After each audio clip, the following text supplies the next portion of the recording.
I'm Anthony Bachman from All Things Good and Nerdy, a geeky podcast part of the Gonna Geek Network, just like the show you're checking out now. Shows on the network are individually owned and opinions expressed may not reflect others. Find other fantastic geeky shows at GonnaGeekNetwork.com.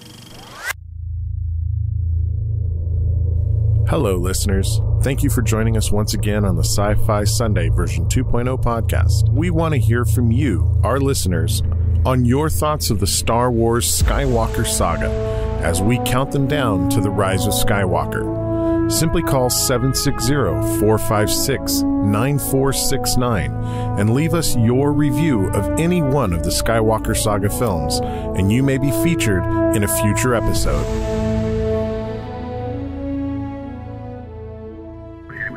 Officer Tone. Are you telling me you built a time machine? There is no school. These aren't the droids you're looking for. Get away from her, you bitch! Well, let me finish them, please. I only have one rule. Everyone fights, no one quits.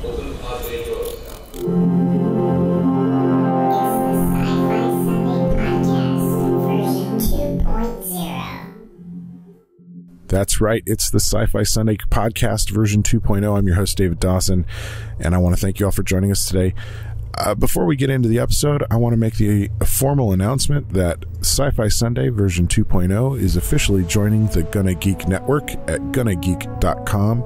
We're incredibly pleased to be part of this network of wonderfully geeky shows that cover everything from comic books to film, all pop culture stuff in between. The Intellectual Podcast, our parent podcast, has been a member of this network for a couple of years. It's a wonderful group of people. Be sure you're checking them out at GonnaGeek.com. You'll find so many podcasts there that you'll enjoy. If you're enjoying Sci-Fi Sundae, you will definitely enjoy the shows that you'll find at Gonna Geek. And if you have any interest in podcasting, they have a Gonna Geek podcast that is all about the art of podcasting, how to start a podcast, how to improve your podcast, how to establish your podcast. It's definitely worth checking out. So thank you guys for letting us join the network. We're excited to be a part of this wonderful community of like-minded, nerdy individuals. And with that said, let's get into our third review of the Skywalker saga as we count down Star Wars to the rise of Skywalker.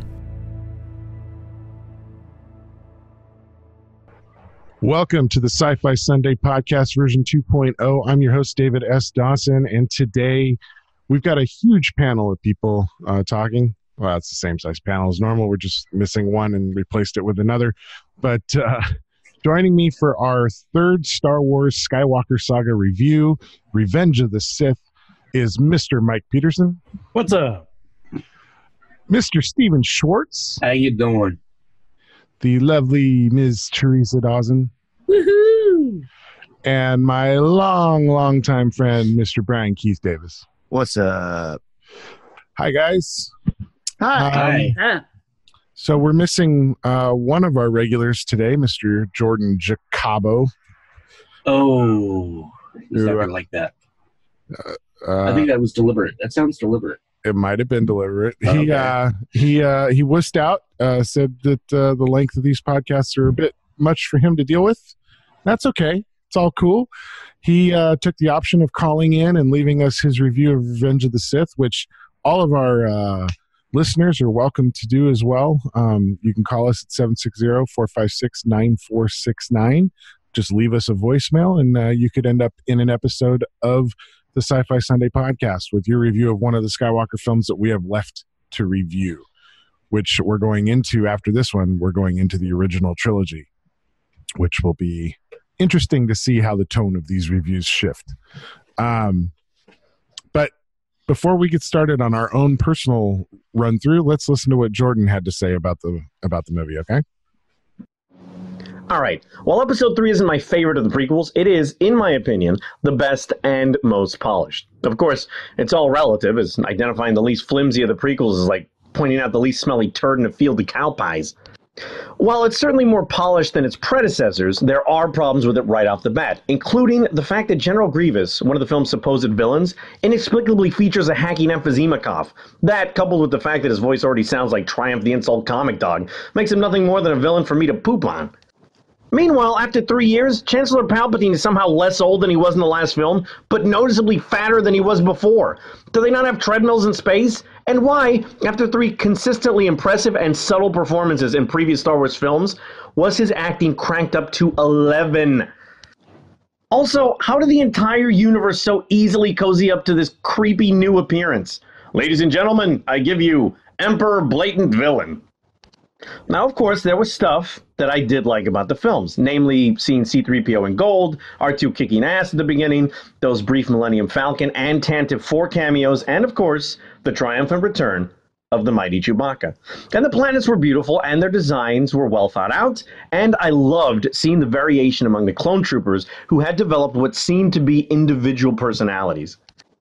Anakin was even a bit more relatable in this film, although the dialogue between him and Padme somehow managed to be even more awkward and cringy than ever before.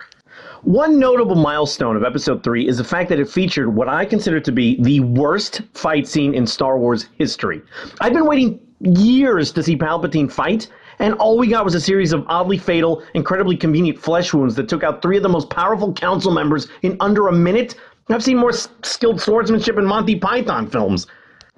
Now, the preceding fight with Mace Windu wasn't so bad, but once Anakin gets there, the writing gets lazy when the characters essentially announce the stakes to Anakin in what might be the most on-the-nose, lazy dialogue since Tommy Wiseau's The Room. And why was Anakin named Vader? I get Sidious because he's insidious, Maul because he has bad teeth, and Dooku because he has geriatric incontinence. But Vader? He hasn't even invaded anything yet. Now, granted, the film redeems itself, in my opinion, with the 2 preceding lightsaber duels, which were pretty cool. And it was interesting to see the rise of Vader, although I was disappointed that I, as a fan who had to sit through 3 whole prequels just to see him in the suit for a quick second. And the moment he yells, "No!" I was pretty much taken out of the scene. I don't like a relatable Vader. I like Darth Vader the way I prefer my women. Dark, unstable, and potentially homicidal. Jesus. How did you really feel about it there, Jordan? Wow.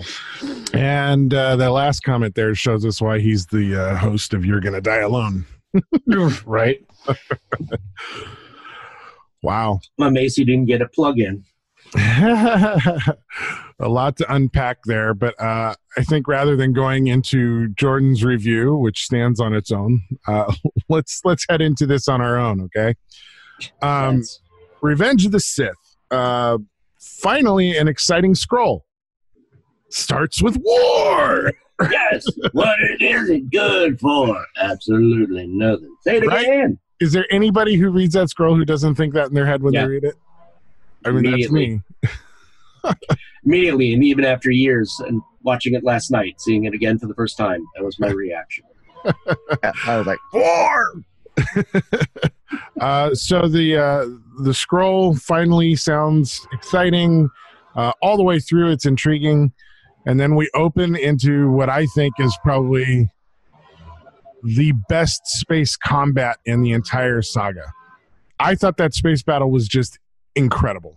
I love the fact that we're actually not going straight to a planet.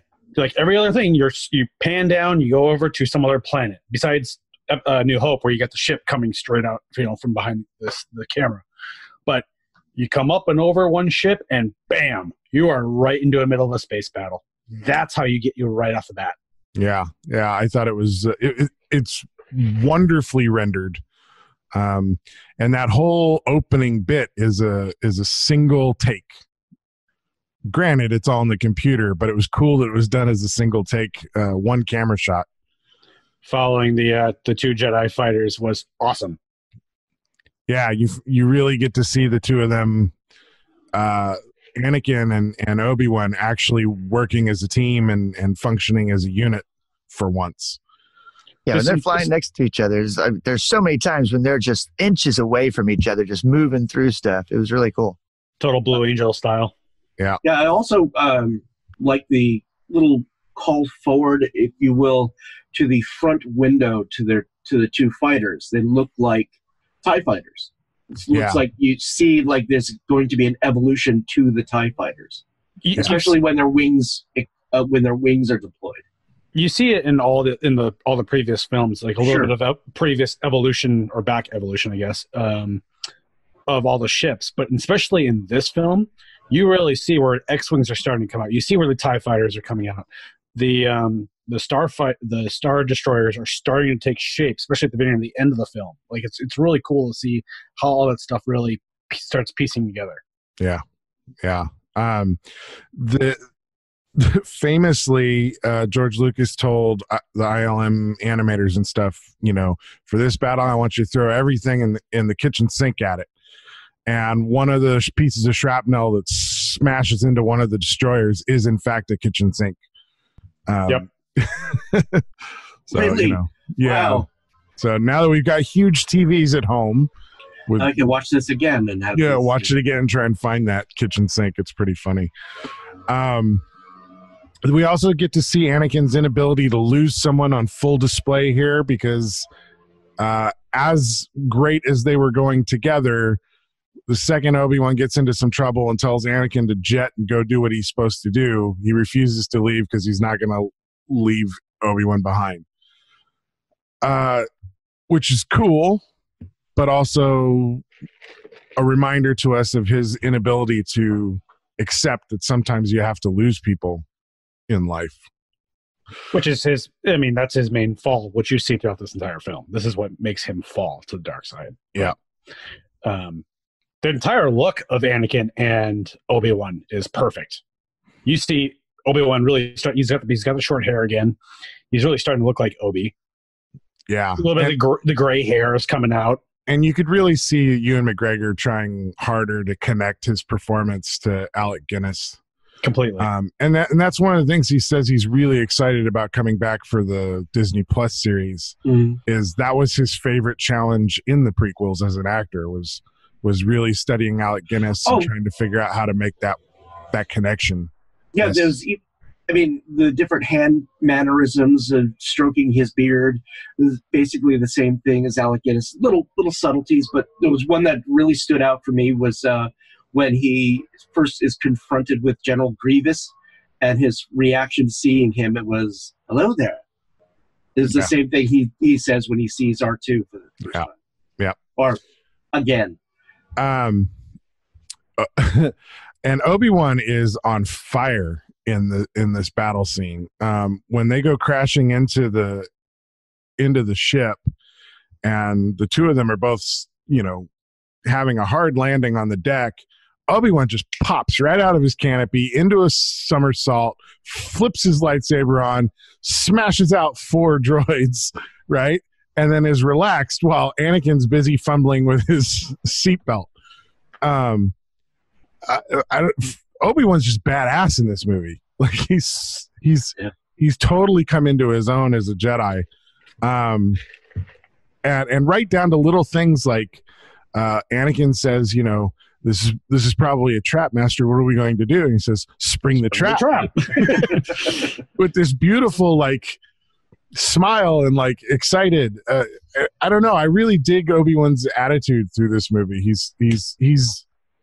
He's got a playfulness and a joy that this is what I'm a Jedi for, is to do these things. Well, you kind of see, especially through this first entire scene, Anakin and Obi really working great as a team.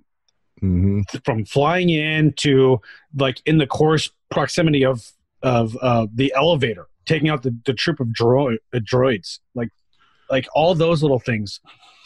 You can clearly see that this war has really shaped the two of them together, right, as an actual team, right.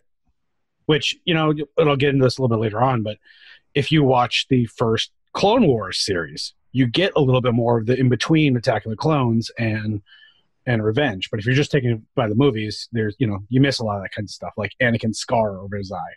Right. Yeah, the Clone Wars series actually does a really good job of fleshing out their relationship. That and with Grievous, obviously. Yeah, and to Jordan's comment about the raspy breathing of Grievous, Grievous was introduced in a hand-drawn cartoon, predecessor to the Clone Wars, a Clone Wars hand-drawn cartoon. And in his introduction, in a battle with Jedi, I forget which Jedi it was, but one of them crushed his metal body around his lungs, and that's what gives him the wheeze and the cough.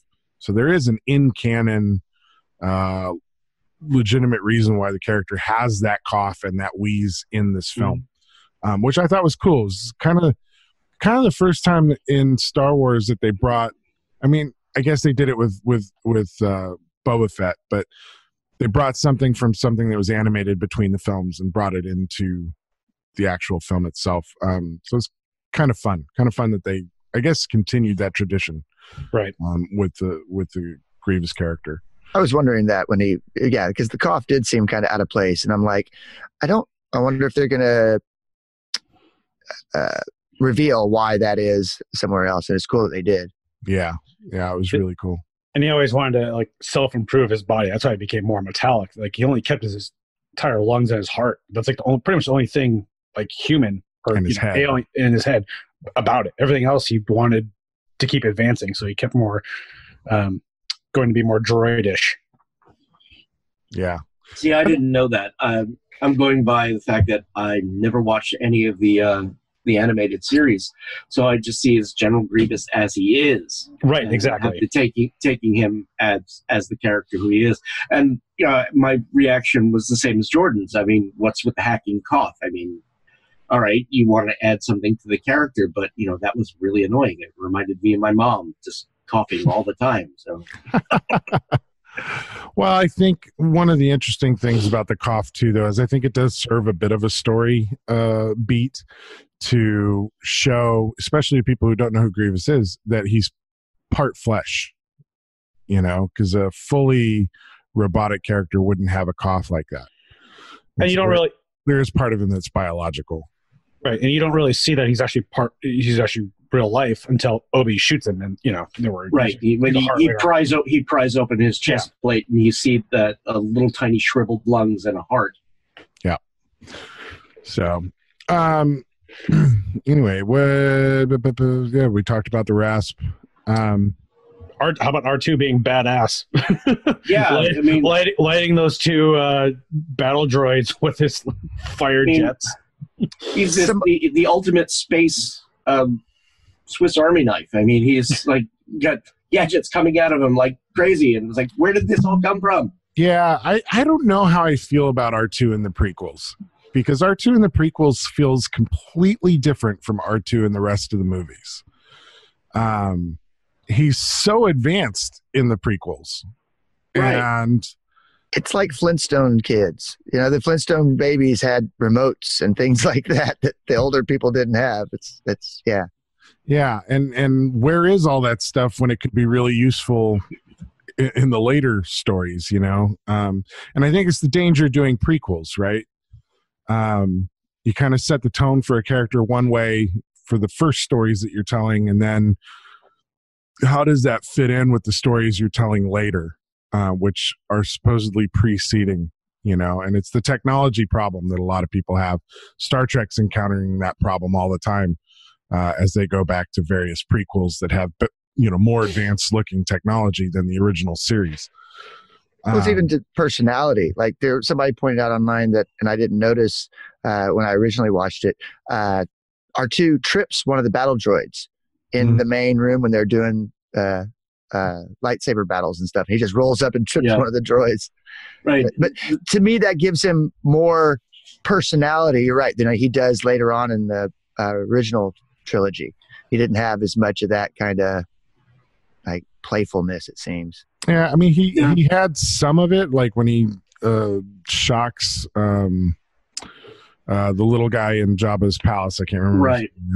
I mean, he had little bits of that in the original, but nothing to the extent of being like a superhero droid like he is in this. I mean, there's this entire scene where Obi-Wan is in the elevator trying to get a hold of R2, and he's battling these two giant battle droids that have the worst vocabulary than the smaller of the two. When the skinny ones. Yeah, the high pitched voice with the deep body, big deep body. Yeah. Roger. And these have but their syntax in their Yeah, the B2s sound worse than the B1s. Yeah. Weird. Yeah. Yeah. Yeah, I don't know. The droids in the prequels, I have problems with all of them, and I think maybe part of it's just that they're digital and they're not real droids, and so they kind of went overboard doing other things with them.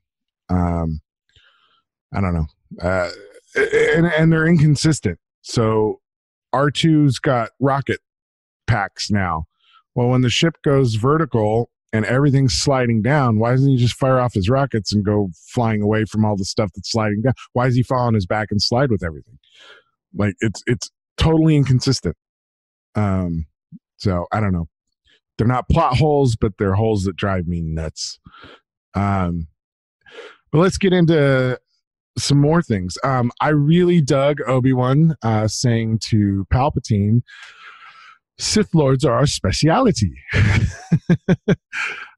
Gets back to what I was saying. I think he really feels like this is where he's supposed to be. He's in his element as a Jedi, hunting down Sith Lords. And I think that's just fun to see.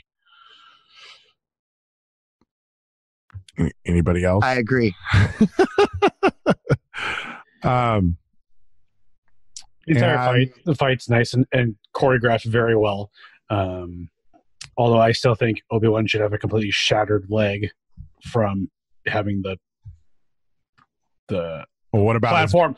What about his back breaking from being thrown across onto the railing? Yeah, but having the platform fall on him and like slide him. I was like, geez, okay. Nobody gets hurt in these movies. Don't quite understand. Either you're alive or you're dead. There's no injury. Or you lose an arm. Or you lose a hand. I mean, that's or two hands in Dooku's. Or two hands in Dooku's thing, because apparently that's the only time you actually get maimed in any form. So Anakin decapitating Dooku. What's everybody's thoughts on that? It's good. I mean, you can clearly see he's got the self struggle going on in his head, because it flashes back to, like, it's not the Jedi way. It's not like. But you can really just start to see how Palpatine's just got his hands around. I like Anakin. That Palpatine's trying to convince Anakin to do it. And there's 2 words in the middle of it that he goes into the Emperor voice with, do it. And then he goes back to Palpatine, so I love just, oh God, Ian is brilliant. I love how he does this. But that's one of my things I remembered when I first watched it and then rewatching it. I was like, oh, yeah, that's right. He just threw it in there just a little bit. It's awesome. We all love that. I mean, this is the one we've all been waiting for, right? This is where Vader becomes Vader. But this is, like, you see how it's twisted. But I've always thought, like, this is Ian's movie.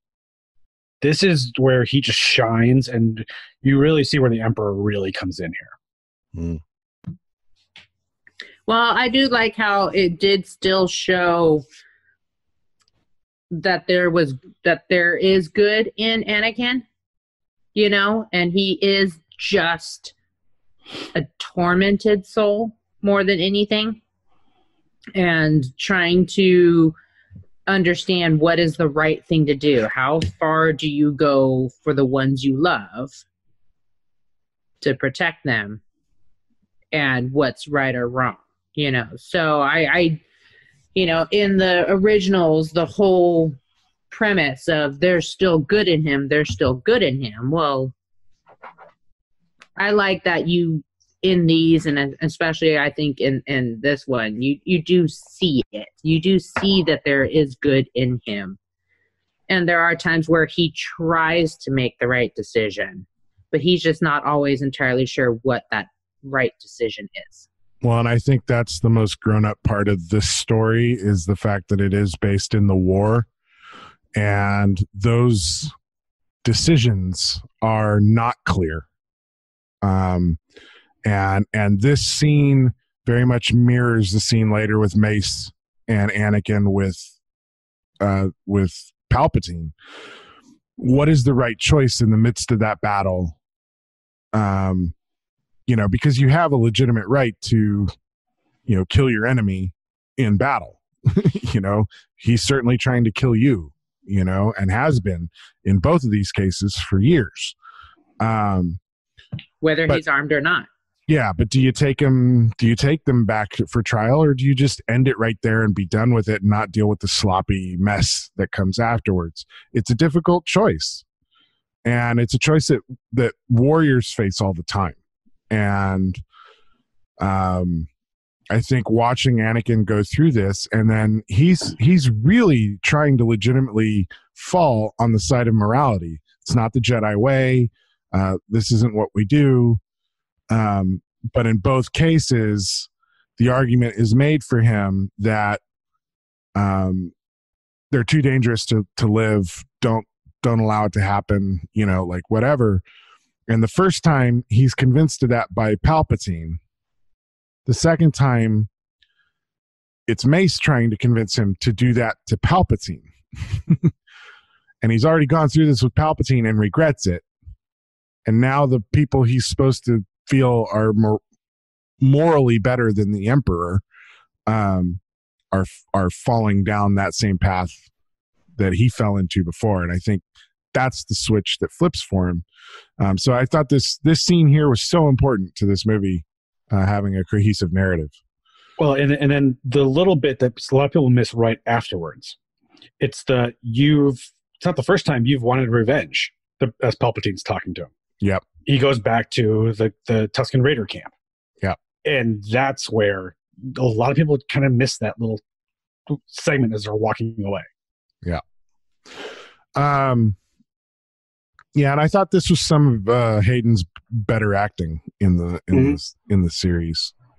His torment at what just happened, I think, is really well played. I actually think it's better played here than it is later in the later scene with Mace. Yeah, even when Palpatine mentions the Sand People, you hear the sound effect of the Sand People screaming in the background as a little callback to that. Mm-hmm. And even when Palpatine tells Anakin to kill Count Dooku, Dooku's reaction is like, "Wait, what?" Well, because Dooku's being completely right. betrayed by his master, right? Which is the Sith way. I don't know why. I don't know why any apprentice in the Sith was surprised at that. Right, but I think Christopher Lee played that off pretty well, very convincingly. I always wonder how much of Anakin's, like his dreams and his dark side urges, are actually being caused by Palpatine. I said the same thing. That's a good point. How much of it is, especially because Anakin discusses those sorts of things with Palpatine, how much of that, when he had those dreams about his mom and stuff like that. So how much of that is Palpatine going, okay, so I now know what triggers Anakin. So how can I make it bigger, more tougher for him? So how can I point him in the direction I need him to go? How do I get him to that end point? This is how I do it. So I think he amplifies it. I think Palpatine amplifies those dreams. We kind of mentioned it the last review that we did. I don't know how much it was in Attack of the Clones, but definitely in this case, because they've clearly had discussions since Palpatine and Anakin and clearly have talked since Attack of the Clones and been around each other more. So I think this is where it's really coming into play. Okay. Yeah. This is also the first time we see weapons that repel a lightsaber. Yep, the Magna droids. Yeah, which I thought was really cool. It would make sense if you're battling an army that's led by Jedi to try and figure out how to build weapons that can beat a Jedi, right? Right. So it was nice to see that was thought through, and that carries on into the First Order in the new trilogies, because the stormtroopers all have weapons that are based on that same technology. They crash the big ship. Oh, go ahead, Steve. No. You go ahead, because my comment comes after them crashing the big ship. Okay, so they crash the big ship. My favorite part of the whole piece is Obi-Wan saying, "Another happy landing." He's so cool through this whole bit. Like, just very different from the Obi-Wan in Coruscant in the last film, who's yelling and screaming at Anakin the whole time. Right. About his flying, about his everything. But in this one, he's just like, "Oh, another happy landing." We still have half a ship. Yeah. It's like early on when you were talking about, he tells Anakin to go do all this stuff. You've earned it. And he's like, yeah, I've saved your butt 10 times. He's like 9 times. But he was serious about it. I was waiting for him to like give a little coy smile about it, but he was very serious about, no, it was only 9 and this time didn't count. That business on Kata Nemoidia, it doesn't count. The whole relationship between Anakin and Obi-Wan is finally at a point where I wanted to see it through all 3 of these movies. Like, I wanted to see that relationship a lot more. And I think for me, one of the problems with the prequels is there's still too much of the story that happened off screen. Not in the films. And I think a big part of that is because they wasted so much time in the first movie on Anakin being a little child. And Obi-Wan not even really being part of that journey of discovering him. I mean, Obi-Wan spent most of that time in the background. Right. But one thing that I would like to add here is that, being that this is the 3rd in the prequels, that we hear nothing. We see them, but we do not hear any Gungans speak. We see Jar Jar Binks. We see Boss Nass at the end during the funeral. We do not hear them speak. You do hear Jar Jar speak once. He steps on another senator's feet as they're walking away. He says, I think he says, "Excuse me." Okay, Ahmed Best needed a check. Speaking of that scene where they're walking away, this is where Anakin and Padme finally meet up. They're hiding their love behind a pillar. Yes. Yeah, way more in the open. Really? Yeah. I asked Dave, I'm like, why is she completely in black? That just seems really weird. And he's like, well, she's pregnant. It's a slimming color. Yes. But it just still seemed like very strange. Well, Anakin likes to wear black. Anakin likes to wear black, so she wants to be like, a guy. I think thematically, the 2 of them have gone down a dark path of lies and deceit. And their costumes reflect. And the more she moves away from him in this movie, the less black she wears. Yes. So by the end of it, when she confronts him on Mustafar, she's dressed in creams and light browns, like a Jedi, right? And her colors match Obi-Wan's colors in that scene. Right. Costume design, I love it. Yeah. Okay. One little Easter egg in that scene where everybody's coming. Yeah.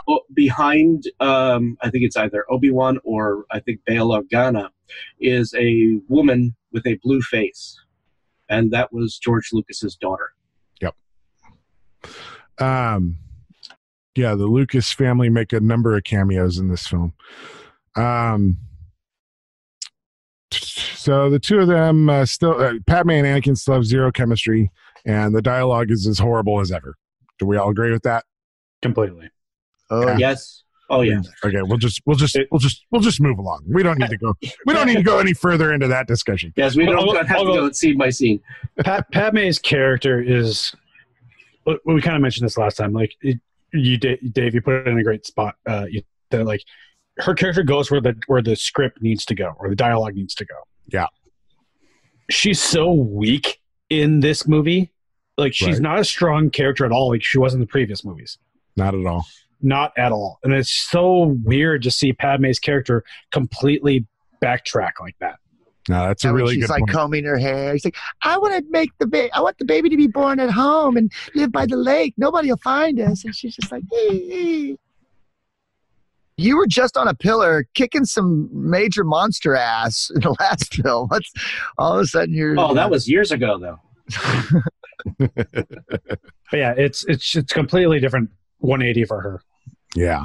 I could write a whole dissertation on how crappily written Padme is. Maybe I will someday. Let's see. Okay, so this is also where Anakin's having bad dreams again. And as we talked about before, everyone was kind of dismissive of his bad dreams in the previous film. I don't know. I don't know that everybody was paying attention to his bad dreams enough in this film. He was right the last time. So, but I do think that Palpatine definitely is, if not putting these visions in his head, definitely amplifying the intensity of them. And the clue to that is later he tells, it's in the big reveal scene, but he tells Anakin, I can give you the power to save Padme. Anakin hadn't told him anything about that. Right. Yep. Which is why Anakin then goes, "You're the Sith Lord." Yeah, you must know this. That's what pops out of it. Yeah. Also, did anybody else notice when Padme comes out to talk to Anakin and she's in her night robes, she just can't wear anything simple, even to bed. No. I found it even amazing the last time that they were together near the end of the film. She's got her hair up, and then when she's on the ship on Mustafar, she's got a really long braid. I don't know about you, but braiding takes a long freaking time. She's a complicated woman with a complicated wardrobe. Yeah, well, she's got hairdresser droids. I do like the discussion between Yoda and Anakin about his dreams. And for me, this is one of those things like, my family's experienced a lot of loss in the last dozen years or so. And we talk about death all the time. It's just a natural part of what we have to experience in life. There's only two things we all are guaranteed in life: being born and dying. And Yoda's saying that death is a natural part of life, I think is a huge thing in a pop culture film like this, to tackle death so directly. It's a topic that we usually don't see addressed so succinctly and so honestly as it is here. True. Yep. Very, very, very good point. Yeah. It also goes into now with the Disney theme because everybody in a Disney film dies. So. Parents in Disney films die. Parents in Disney films die. But he also says the fear of loss is a path to the dark side. And, of course, that is, in fact, the single fear that's driving Anakin that direction. So I love the lighting on Anakin this entire scene. Yeah. Just the one spotlight over his eye coming through the window. Just so much of Hayden's character, his performance, and I said this in the last one too, is this man's eyes. You see it later on when they actually change color when he becomes a Sith. Like it's got to be through his eyes because his voice is really weak, and it's done so spectacularly in this scene. Yeah, I agree. Sorry about that. Does anybody else agree that Obi-Wan has like the best impulses? His whole conversation with Anakin, beware your friend Palpatine. He's a politician, not to be trusted. He's all throughout this movie, everything he says to watch out for is spot on. Yeah. I can identify with Anakin in this because constantly ignoring all the red flags in front of him, leading him to his downfall. But I won't get personal on this. No. No. Palpatine forces Anakin onto the council, which I think is a genius move that really pushes Anakin to the forefront with the council and forces them to make some decisions about him that drives that alienation that Anakin feels between him and the Jedi. I mean, that's a bold chess move right there. Completely. Oh, yeah. I love that scene where they're walking around his Palpatine's office. They're completely walking and mirroring like Vader and Emperor the entire time. Anakin's slightly behind, arms crossed as he's walking, exactly like Vader and Emperor. Like it's perfect. Oh, and one thing about this scene that really stood out for me was that I was seeing in the background now that Galaxy's Edge is open, and we've noticed that sculpture that's behind Palpatine's that's in his office. That's there. I've now noticed that. So it was a nice little call to that. Yeah, and that's Galaxy's Edge is done. Yeah, and that's supposedly that's a sculpture of the fall of the Sith. In the great Jedi Sith War from before. That would be an interesting, beautiful piece of artwork. I would love to. Yeah. I would love to own that. Honestly, but that would be an interesting story to actually see unfold. To see the evolution of the Jedi, the creation of the Jedi and the Sith, and the splitting of the two. That's what the Old Republic stuff is all about, right? I'm not exactly sure. I actually ever played those games. I always wanted to, but I never did. I didn't either. Yeah, I don't know. There was some talk that the David Benioff and D.B. Weiss films were going to be Old Republic based.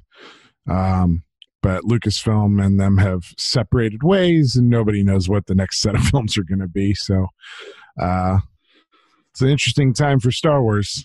They just came out yesterday with saying that after Skywalker, there's going to be a hiatus on films. I think they're really just going towards the Disney Plus. Yeah, I think that's a smart move. And I think they can, with doing the Disney Plus, they can really dive deep into these characters, and especially the ones like an Obi-Wan, where it is such a loved character. I think maybe doing a film might not have given it the full justice that the fans maybe would have wanted. Well, So I think by doing the series, they're going to have a much better chance of hitting all that.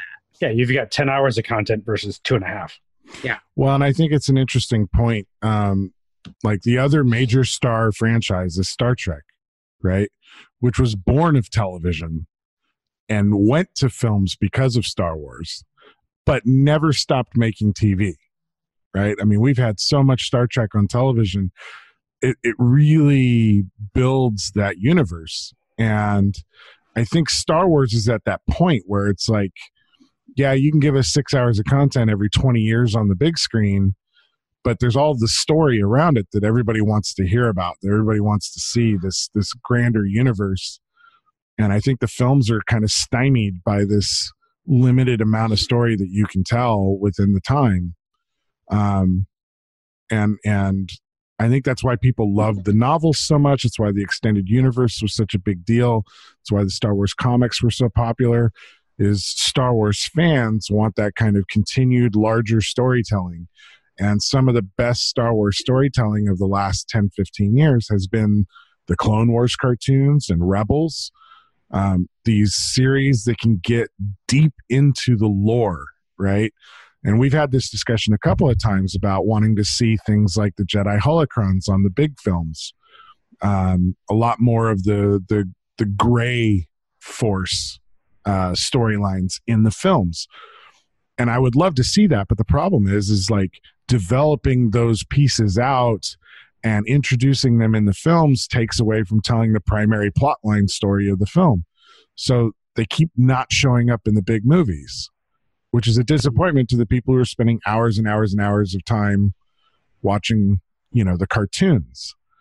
And I think what's going to be interesting about The Mandalorian, Obi-Wan, Cassian, is they're not cartoons, they're live action, they're starring people we want to watch, that adults are going to want to watch. It's going to be more accessible than cartoons were. And I think that's going to allow them to really expand that universe out in the way that all of the adult fans want and desperately are asking for, but can't get in the course of 6 hours of a film.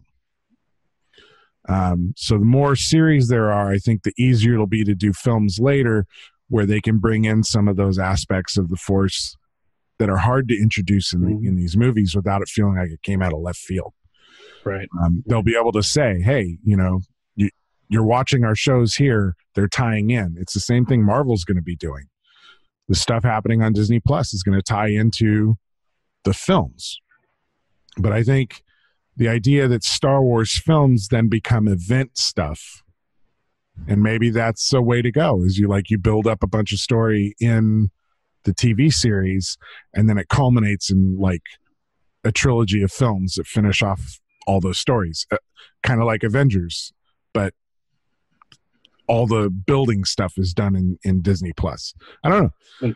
It's an interesting time for anybody who's a storyteller. I want to call back to when you were talking about Star Trek itself. Before there was Star Wars, and you had the first 3 films that came out, and that was it. And you still have the fandom, you still have all the books, you still have all the comic books. But the Star Trek films kept coming out one after the next. They started cranking them out more and more and being more popular. Now they're not as popular as Star Wars. Though, just as a spitball, no one has put in, other than a temporary theme park dedicated, or ride dedicated to Star Trek. You've only had like the Vegas experience, which is not a permanent venue. The Vegas experience was pretty permanent. I mean, it was there for a long, long time. Okay. They have since shut it down, but I mean, they had 2 rides there, and I mean, it was kind of a surprise when Star Trek The Experience shut down, honestly. But I thought Vegas was a weird place for Star Trek, though. Yes, I thought so too. You're not a family destination at the time. Yeah. Random thought. When we go to Disney Plus, do you think they will put the Fox introduction back into the original films, or anything that was Fox at the time? It depends, I think, on what the contracts are.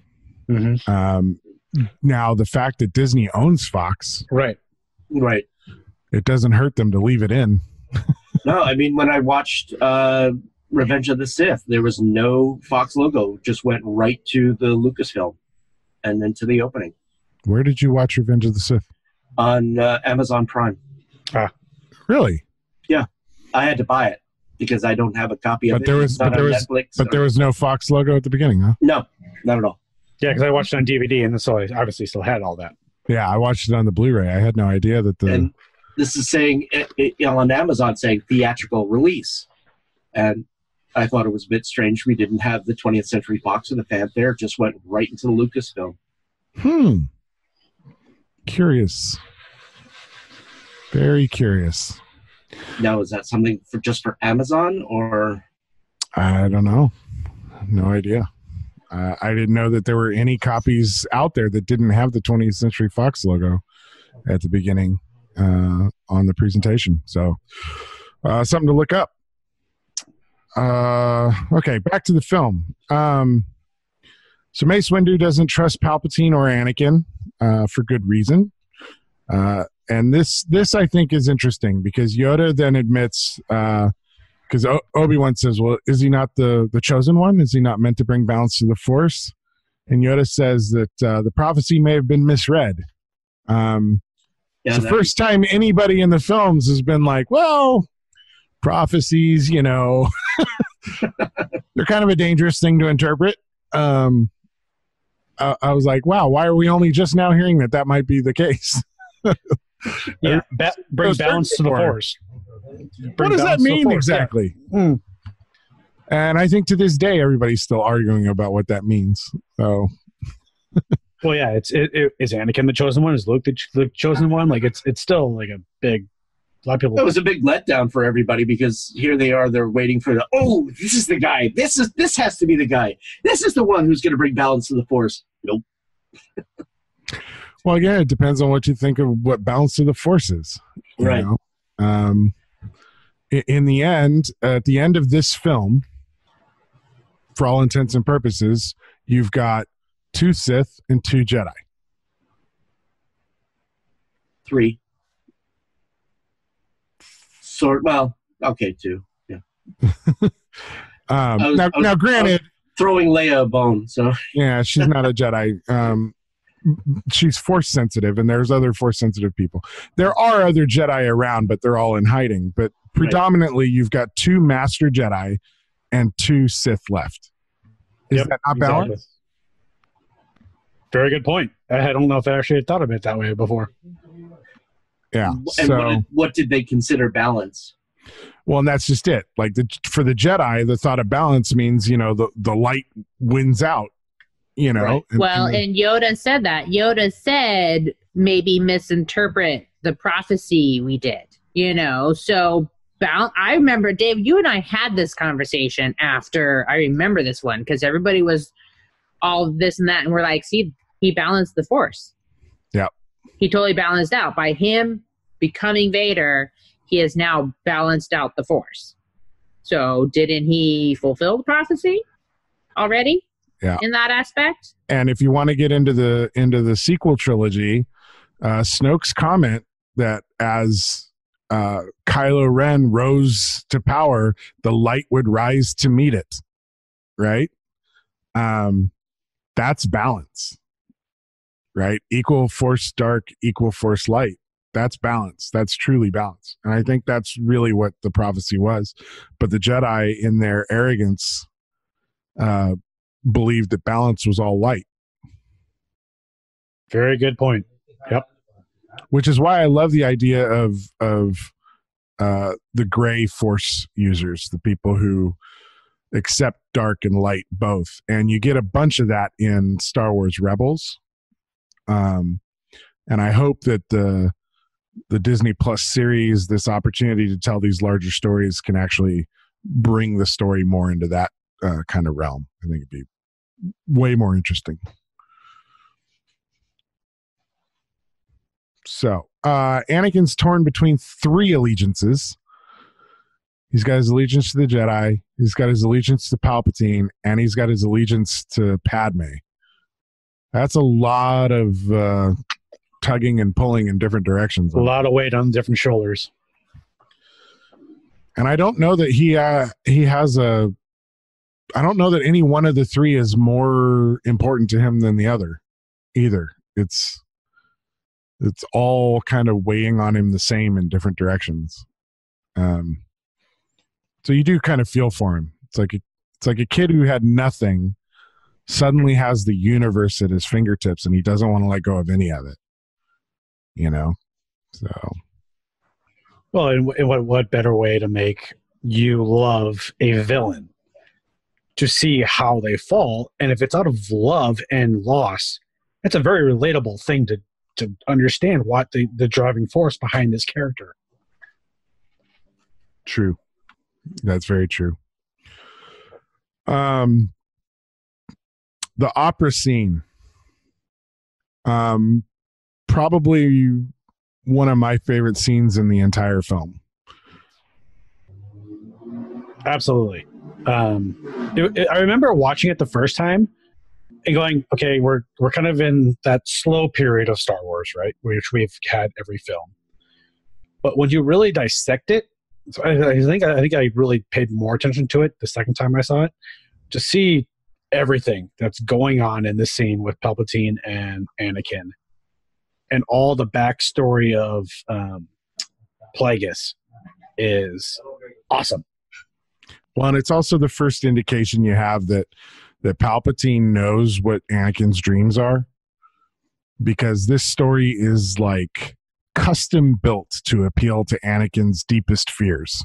Completely. Mm-hmm. Planting the seed of deceit and manipulation. And it's a huge reveal to say, okay, this guy definitely is a Sith Lord. Because he's alluding to, his apprentice killed him in his sleep, And a big smile that comes across his face. Yeah. Yeah, you're like, oh, you're telling a personal story. Sorry. Oh, okay. Yeah, and the last line is, how do I learn this power? not from a Jedi, right? It's like, oh. I'm going to just drop this right here. Boom. There we go. Just a drop of the mic moment for Palpatine. Just like, that's the test. What's Anakin's response going to be to this? And we don't really get to see it. We don't get to see Anakin's response to that. Other than he tells Padme later that he's discovered a way to save her. So he's definitely tempted at this point.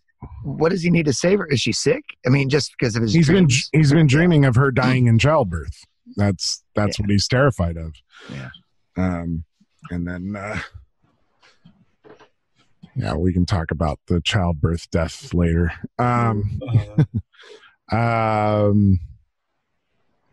So the boys finally get their marching orders. Once again, Obi-Wan's sent off to do some investigating. Detective Obi-Wan, which is my favorite Obi-Wan. And Anakin stays behind. The goodbye between the two of them as Obi-Wan's leaving is in fact their final goodbye as brothers, as friends. I think it's really well written. I think it's really well performed between the two of them. You actually feel the care and the love and the connection between the two men. And it's, for me, it's heartbreaking. It's heartbreaking to see that.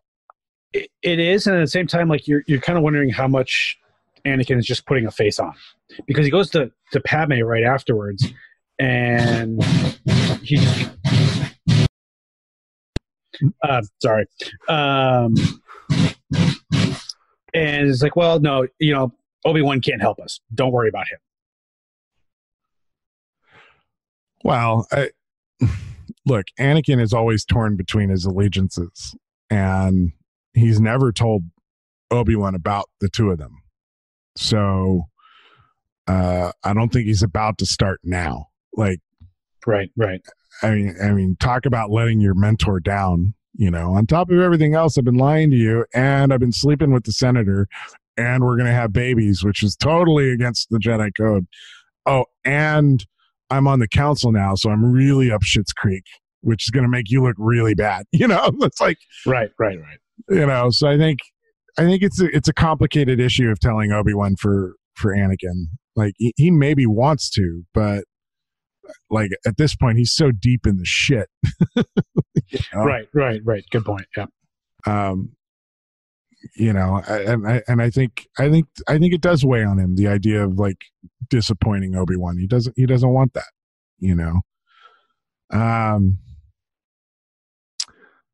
So Obi-Wan's on on his mission, and as Steve mentioned earlier, he drops in on Grievous with a hello there, which I love. Obi-Wan is just total badassery in this film. I love when the Magna droids come up on him. He just drops the piece of ceiling just on him. He's like, I don't have time for you. I don't care. just Well, it does get to inconsistencies in force using, right? Like sometimes we drop stuff on people. Sometimes we go through really elaborate battle scenes with lightsabers. Some of us have got force lightning coming out of our fingers, and some of us don't. Well, those are the dark side users. Okay. Lightning. Yeah, I don't know. I enjoy the whole fight with Grievous. Watching Obi-Wan kind of sizing him up as he's approaching him and figuring out what his attack's going to be on a 4-bladed lightsaber wielder. I don't know. It's cool. I don't know. Especially when you see it just the blade just spinning like completely rapidly, like a saw blade. It's a cool scene. Yeah, it's a really cool effect, and it's neat to see.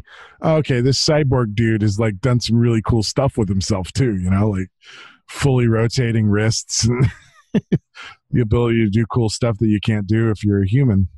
So. This is also around the time now where Anakin's back on Coruscant and he's figuring stuff out. for himself. And the whole reveal with Palpatine, where he's doing the final seduction, right? Like, I know that you are afraid of Padme dying. I can help you deal with that. And then Anakin realizes you are the Sith Lord, like, what did you guys think of that moment? Was Anakin's response to that enough? Were you surprised at how he played it out? I thought he was just, he's got two settings. He's got way too subtle and way over the top. And there's no in between. And he was like, oh, you're the Sith Lord. Oh. Okay, a little bit more of that. It's more of a shock to him because now he should be realizing that, okay, you've been playing me this entire time and I've been listening to you and now I'm so betrayed and it's just like, oh, you're the Sith Lord. Well, he does. I just thought that was kind of... He does ignite his lightsaber immediately. Yeah, he does. But, it seems like it was more passive-aggressive than totally aggressive. It's like, okay, you're the Sith Lord? Okay, I'm turning on my lightsaber now. There we go. Brian, what were your thoughts on that? Yeah. he did seem a little mild. It seemed like he wasn't smart enough, I think, to put it all together quickly. It was a reaction of, yeah, you're the Sith Lord, here's my lightsaber. But yeah, I don't think he really realized at first how much he had been duped. Right. It's kind of like a lifetime of deceit crashing down on him. Yeah, it was just like just a first reaction. Oh, Sith Lord, lightsaber. But like kind of like Steve said, it should have been more. He should have realized all the stuff Palpatine had been doing. Yeah, I don't think he got angry enough. But again, definitely not. Again, I've mentioned I read an interview with Hayden years ago where he said that George Lucas didn't want him expressing too much anger early on. And I wonder how much of that was dialed back by the director. Yeah. So it could be. He sucks. He's also he has felt like Palpatine has been a mentor, and so maybe he doesn't see so much. Yeah, that you've lied to me this whole time, but hey, you're my buddy, and okay, I don't really want to get terribly angry with you, but maybe it's just confusion. Right. That's what I always thought. I always because here's someone who's been his friend for a while too. What do you do when your best friend just suddenly reveal, not your best friend, but when, he stabs you in the back, like, oh, hey, I've been keeping this huge secret for you for a long ass time. Right. Yeah. It's a huge betrayal for Anakin at that point. But with as much as he's admired Palpatine all these years, and Anakin's own impulses towards favoring totalitarianism, right? Like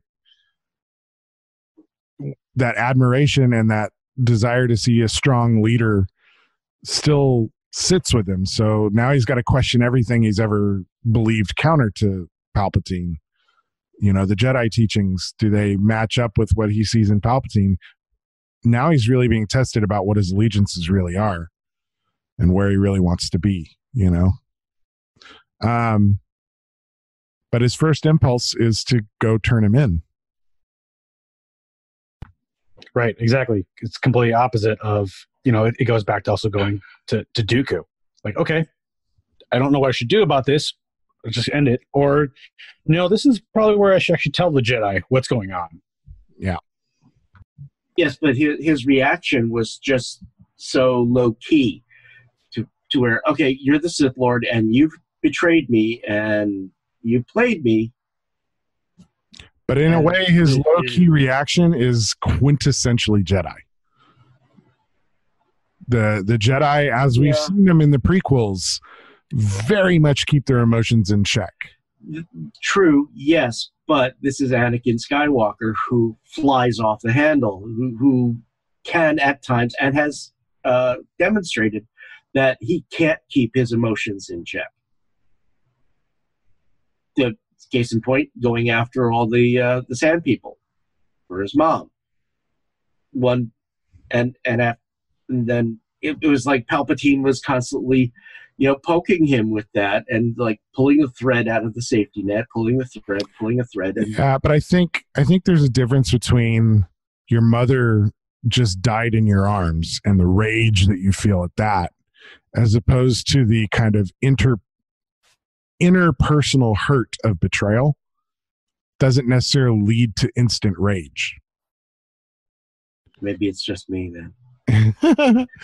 and I think it's interesting that in this moment of being hurt on a very personal level, he actually does revert to his Jedi teaching and tries to keep it under control, tries to do the right thing. And he's really holding on to it being the right thing all the way to talking to Mace. Right. Well, this is where you've seen Anakin's character grow. This entire film, we actually see the balance with going back to Dooku, going to all this stuff. Like he's actually thinking things through versus just being an impulse reactionary Jedi. Yes. This whole movie has been about showing him trying to do better at thinking that sort of stuff through before just acting. And his actions all throughout this are always that, like trying to do the right thing, but struggling with what that is. And I think it's fully on display in this whole sequence. Now, his desire to go with them to take Palpatine down is where the question then comes in, and Mace questions whether or not he should be there, right? You stay here. If what you've told me is true, then you'll have gained my trust. I mean, Mace Windu flat out says to him, I don't really trust you. But this can go a long way. Yes. This can go a long way to establishing that trust, and Mace all along has never been a fan of Anakin being a Jedi, being on the council, any of it. Nope, absolutely not. No. But when you're untrusted by somebody who's your superior like that, it also breeds distrust in yourself to them, right? So Mace is going to go take down somebody who has been very close to Anakin for a long time. So now Anakin's torn between Jedi allegiances, what's right, and this concern he has about what Mace might do to his friend, regardless of the fact that his friend just, injured him. He's still concerned about how that's going to go down. So a question. When I watched it again, so Anakin goes off into his own chamber, the Jedi Council chambers, right? You have the gorgeous sunset behind. You can see Padme off, the Jedi going after the Emperor or Palpatine. The Palpatine's voice goes into Anakin's head, saying, if they go through with this, you're never going to save her. Was that in the theatrical release, or did they add that? No, that was in the theatrical release. I was watching the theatrical release, and yes, you do hear the echoings of what Palpatine said to him. Okay, I couldn't remember if that was there or not, or if they added that. I was like, yeah, and you see him just start crying and just breaking down. Mm-hmm. Now, the thing that I question is Palpatine projecting that voice into his head, or is that Anakin remembering that conversation? And that's the difficulty here with this Force stuff. Like, we don't know what it is. But it also seems pretty clear that Padme is a little Force sensitive herself, because she's obviously knowing something's going on. Yeah, she senses something, because there are times when Anakin has entered the room, she knows this and turns to him. Yeah. And I think that whole sunset scene is gorgeous, and the piece of music that plays through it is beautiful. And it really is that kind of moment of decision for Anakin. Do you stay here and do what you're told? Or do you run off and try and make sure that this thread of hope you have for saving your wife survives, regardless of the situation? Well, that in itself, metamorphosis. I mean, yes, he still wants to save his wife, but now he wants to have his wife, not just because he loves her and wants to have the babies together and be a family. Now it's all towards the dark side. You and I could rule the galaxy together. Well, he hasn't gone there yet. He's got. I'm jumping ahead. Sorry, folks. Teresa, what are your thoughts on that whole sequence? Sorry, I'm not actually paying any attention at that moment. I was dealing with something, so I don't even know what sequence we're on. Sorry, guys. Okay. Looks like she's got somebody working in the house. Anyway, we'll move on. Wookiees on Kashyyyk. Wookiees on Kashyyyk. And, and camouflage soldiers, all that. It's really cool. I enjoyed that whole sequence. I'm not sure that I needed to see Kashyyyk in this film. It felt like it was tacked on, just kind of like, oh, for those of you who wanted to see Kashyyyk in Jedi, I'll give it to you here in Sith. Yeah, it's like here's Chewbacca's planet. Here's Chewbacca. Just as long as we don't see Lumpy and Itchy. So, yeah, I didn't need to see Chewbacca at all.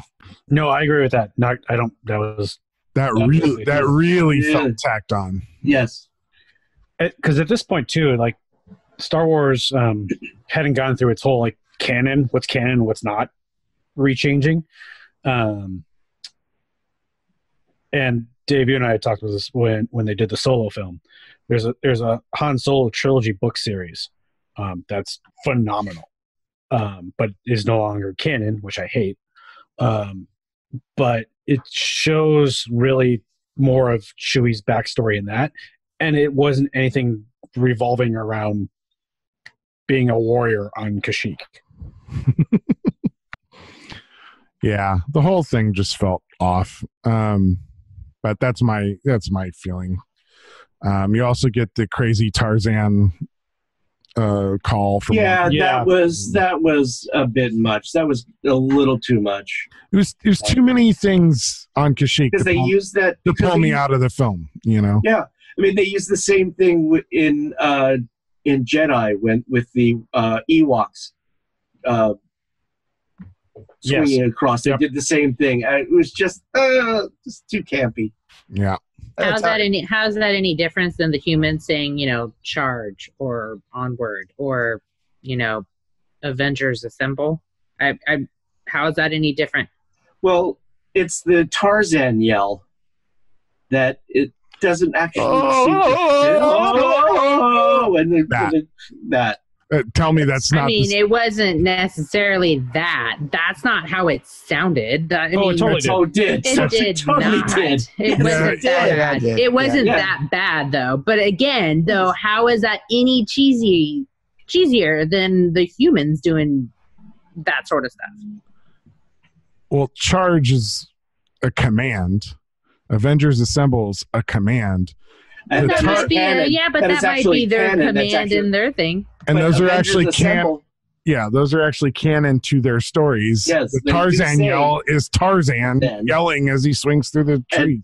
Yes, I felt the same way way back in Phantom Menace with the sports announcer Greg Proops doing the carousel kind of deal. Yes. It's like that takes me completely out. Was that Greg Proops? That was Greg Proops. Yeah. There it is. I originally thought it was Frank Welker, but I checked the credits. That pulled me out, and it's just like too much of the announcer voice. It was just too much like that. It's like cringeworthy. Okay, so Kashyyyk, blah blah blah. So Mace and crew confront Palpatine. and Palpatine won't go down easy. Apparently, he's got a Inspector Gadget lightsaber release in his arm. He's a magician, always up his sleeve, right? Right. Which I guess is cool, but it's like kind of a throwback to Taxi Driver. Is it just me, or did those Jedi go down like chumps? Well, that's what Jordan was saying earlier, right? Like that, that I completely agree with that completely. I mean, it's like, I get one going down because they're surprised, but three, three is excessive. Right. When, especially when these are supposed to be Jedi Masters, and we've seen Jedi Masters, in close quarters, inside elevators, being total badass when they're these are three Jedi we saw fighting in Geonosis, right, in the previous film. Yes. We know they can handle their lightsabers. They survived that, so they got to be. Well, it was halfway Code 66, so it had to be a plot point. You're jumping ahead again. Sorry.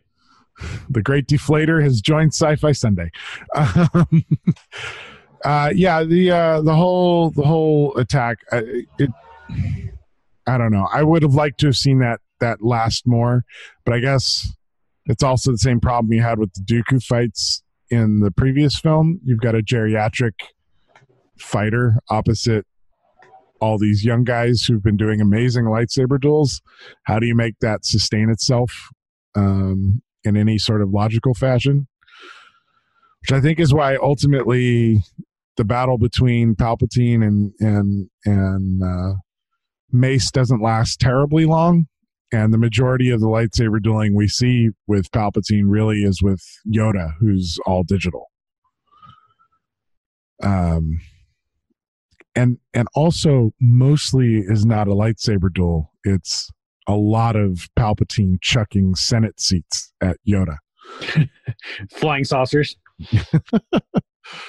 So I don't think Palpatine's actually a gifted lightsaber at all.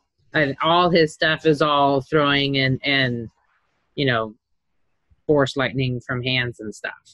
Yeah, brute force type stuff.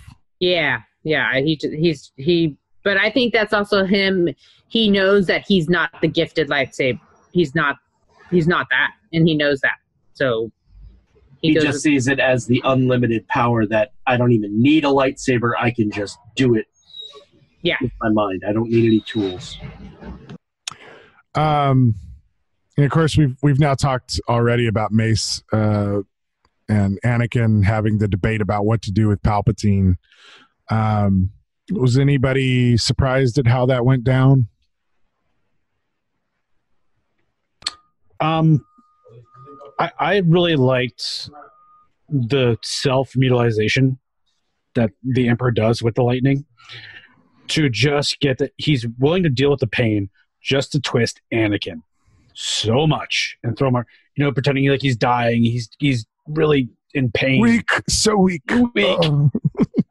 Just putting on that face just to twist him. It's weird because because of Mace's and Anakin's relationship or lack thereof, I was fine with him dying. I'm like, it's all right. You were kind of a douche to this kid, understandably, but you were a douche. Yeah, I kind of agree with that. Not saying that anybody deserves to die for just having a bad attitude to somebody else, but right. We've all wanted to, chop the hands off of our boss. Little too late at this point. I mean, Mace is now agreeing, saying, "Okay, this guy is really dangerous. We got to get rid of him. He has to die. We can't put him on trial or anything. We have to destroy him. He needs to be destroyed." And Palpatine knew that. He knew that if he could get Mace to act that way, and he disfigures his own self. Anakin was completely susceptible to all of that manipulation. Yeah.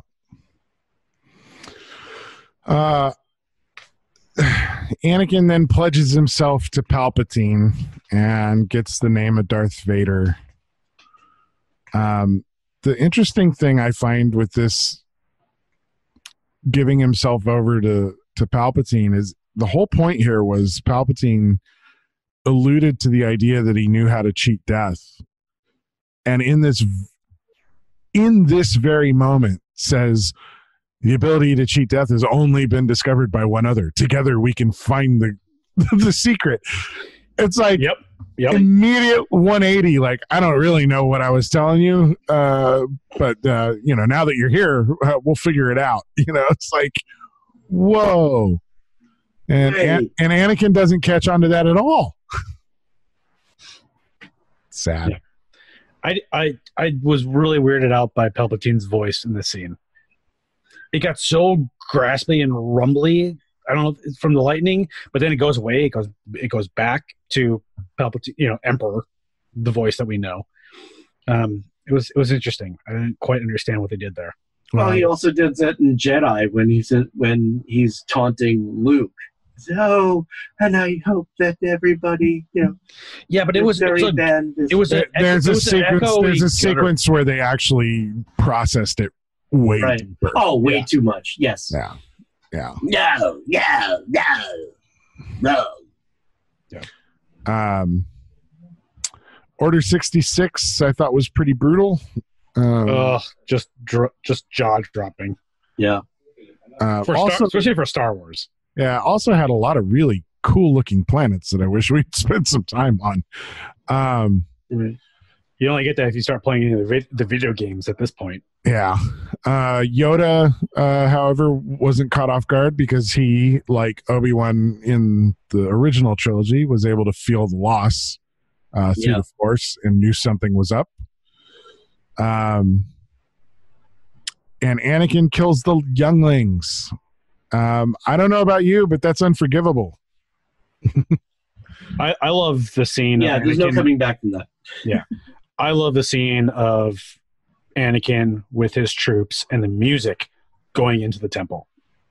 Just badass marching music, which, like if you like Imperial March is like my favorite theme for Star Wars. Mm-hmm. And I actually wanted more of it in this, but I guess at the same time, like, well, you don't actually have an Empire, so you don't have an Imperial theme quite yet. You get hints of it. But this is really where a lot of that starts to kind of come out. And, that entire scene leading into it was great. But you're looking at kids. I mean, you don't see it, but you're looking at kids getting demolished. And I've always you see it later on with the hologram, but I kind of wanted to see a little bit more of it to really see it, how far it would go and how impactful that is for someone in the audience to actually watch. Well, it seems like kind of across the board, they shied away from getting too graphic in this trilogy. I think if they were to shoot this now, they probably would have. Now that we've had things like Game of Thrones, all this other stuff, like I think they could have gone there.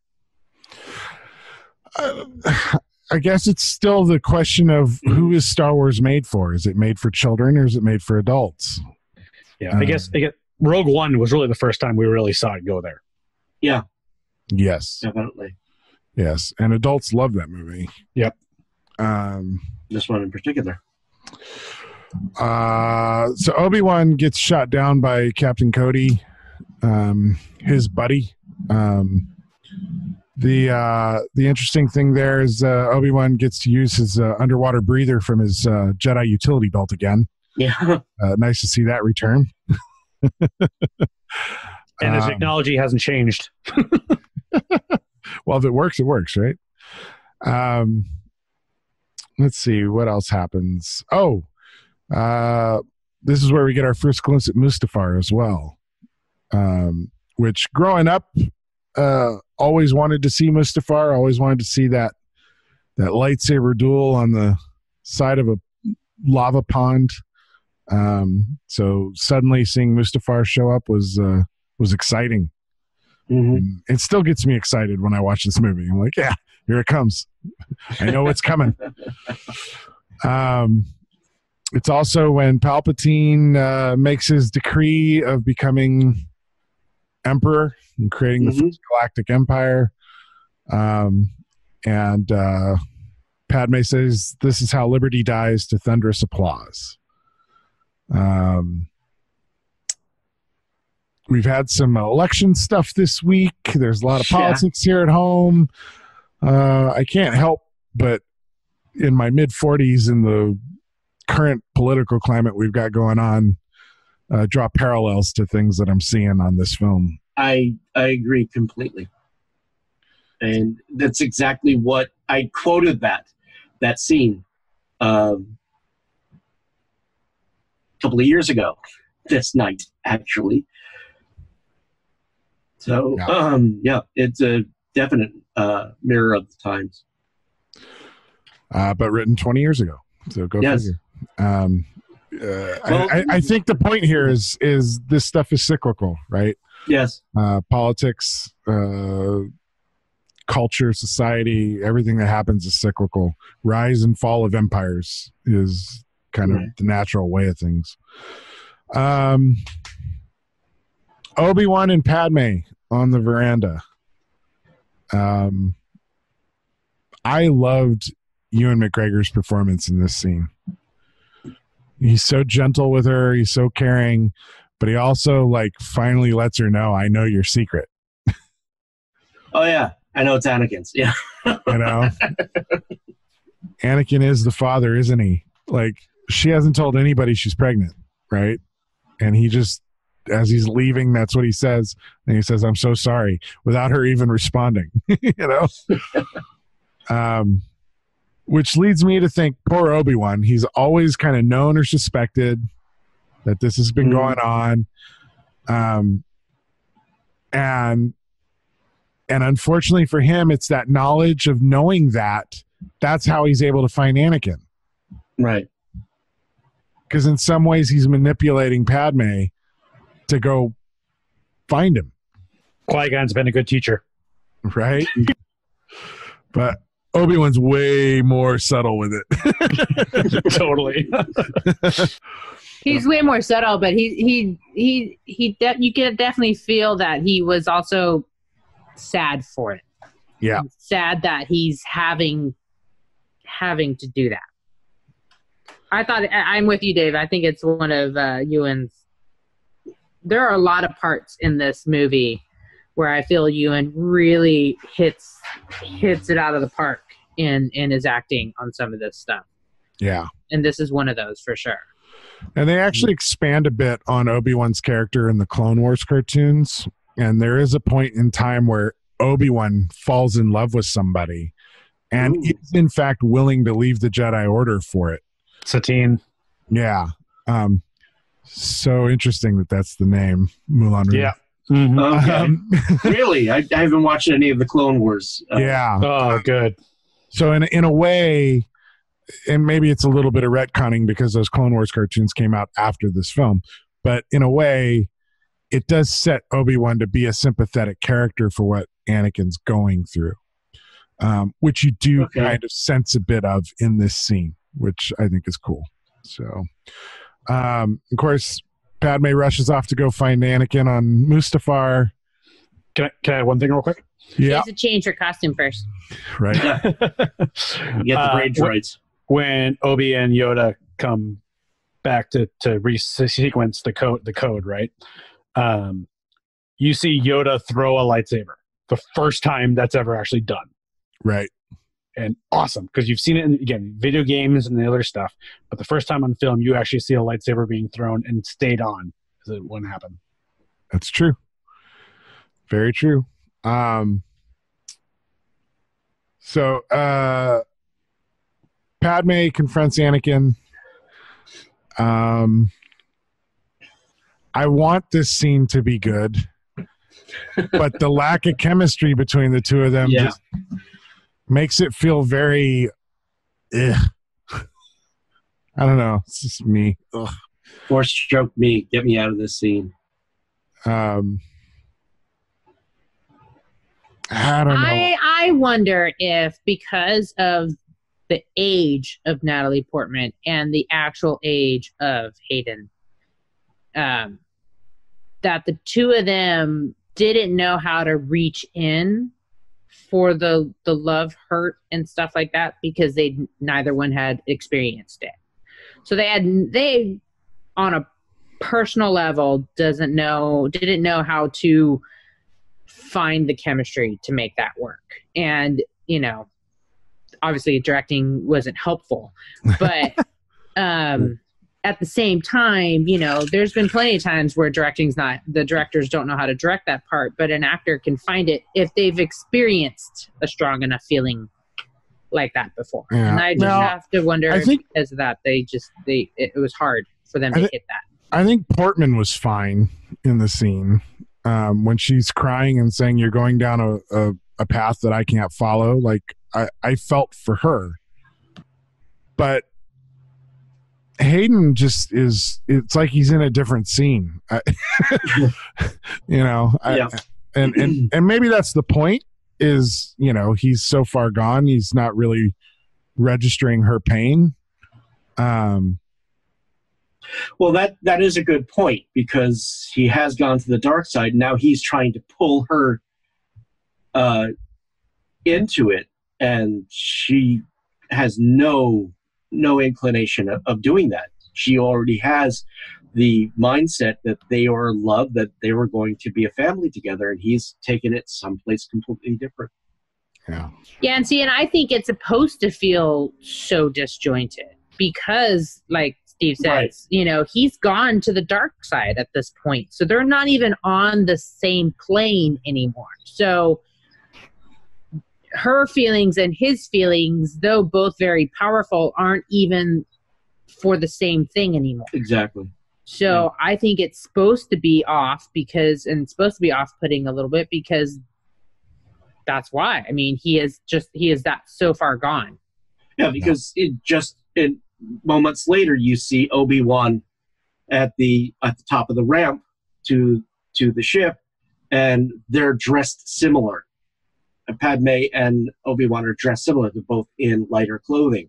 So he just sees this and sees red and just feels the betrayal, saying, okay, you're going to betray me, and now Obi-Wan's going to betray me? Okay, you guys are done to me. You guys are dead. Yeah, well, and this is the guy who just murdered a bunch of children, so... I loved Obi-Wan's entrance there, standing at the top of the ramp. Like a father. Yes. Yeah. Disappointed. I told you to be home at 10:00. It's 10:05. Yeah. Yeah, very much that kind of. The street lamps are on. What's going on? You know. And the interplay between the two of them through here, I thought was really good. And you know, all the comments about, you know, we're here for democracy. I'm here to support the Senate, not any one individual person. And Anakin saying, I will do anything for my new empire. Your new empire? Yeah. Yeah. You know, it's very much, they are on completely different paths now. And again, I think Ewan McGregor really sells the scene. I think he is the emotional center of everything in this movie.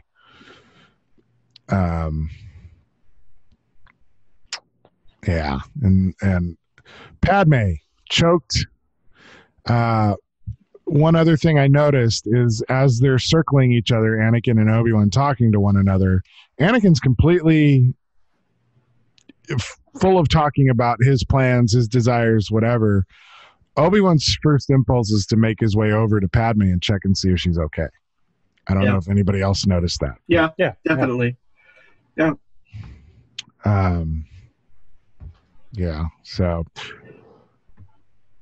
then we get two big battle scenes, Yoda and Palpatine, and Anakin and Obi-Wan. Best lightsaber battle ever. Sorry. What was that? That was mine. Somebody called me. I hung up on them. Okay, Mike, say best lightsaber battle ever again.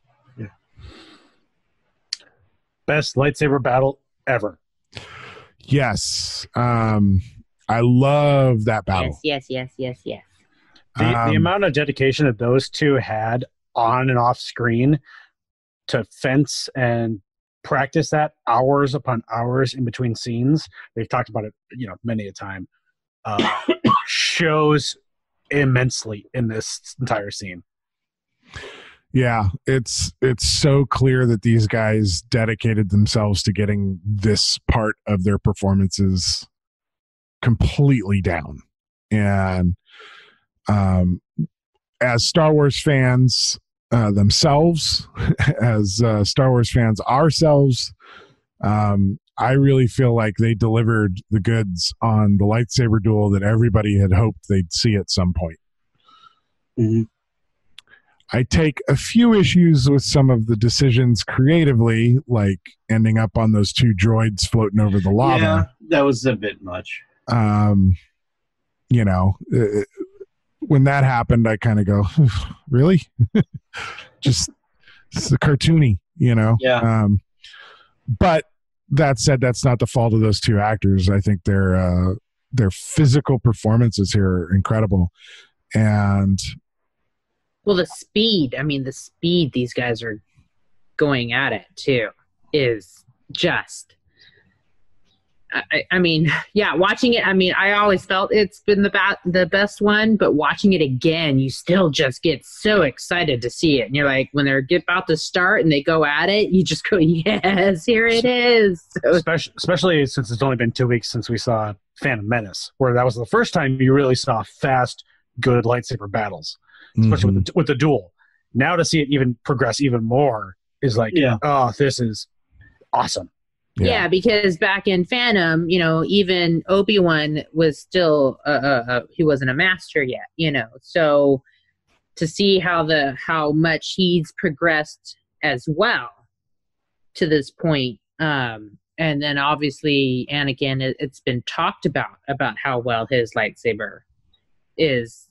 To then get to see it is just crazy good. I love the scene where they're in the master chamber, the master command center, where they're just spinning. They aren't even touching blades, just spinning, and all of a sudden, and then they force push each other. Mm-hmm. That was badass. Yeah, the opposing force push was cool. It seems to be that they're starting to use that even in other films as well. Putting the two opposite powers against each other, forcing each other, trying to push each other away. They did the same thing at the end of Harry Potter, but we got to see it here first. I thought that was really well done. You see it a little bit later with the lightning between Emperor and Yoda too. Yes. The Emperor and Yoda fighting. What's everybody's thoughts on that? Well, don't all talk at once. Okay, well, I heard well, and I'm waiting. I was waiting. I'm sorry. I said well as a precursor to somebody interrupting me. Hopefully, well, throwing the entire Senate at him, and it became exhausting at this point because you're going back and forth between the battles. The use of almost the same thematic music between the two. You're here. I'm hearing Yoda, Mustafa, Yoda, Mustafa, and it's just going back and forth. To me, it was just a bit much. It was just exhausting. See, I dug it. I love the juxtaposition between the two different types of fighting styles. You had the lightsaber battles, because if you had both lightsaber battles going side by side, you're not getting enough different action happening. So to go between Yoda and the Emperor, which is their force is their main thing, like the ability to bend and use the force. So that you clearly see that with throwing the pods for the Senate. It's a completely different style than when you go back to just lightsabers going at it. I love it, and I love the scene. I think Yoda gives up way too easily. Yeah, the point where Yoda finally gives up is where Palpatine's like hanging onto a Senate seat by his fingers. Like, I was like, why didn't you just force pull him off and drop him to the Senate floor? Yeah, just because your robe came off of you and hangs up, like that's I'm dead. I'm clearly bested here. What? Yeah, I didn't understand Yoda giving up at that point. I mean, it wasn't like he broke his back on the fall, Right, exactly. So, I don't know. Brian, you have any thoughts on that? No? Okay. No. I don't know. I liked the whole chucking the Senate seat stuff when I was younger, but I kind of fall more on Steve's side of it now. I find that whole sequence tedious, knowing that it just ends so poorly. Like there's no payoff to it. That's probably the worst part of it. Like I just said, like he just gives like how you're ending because you fell, like that just seems weird. I don't know. Yeah.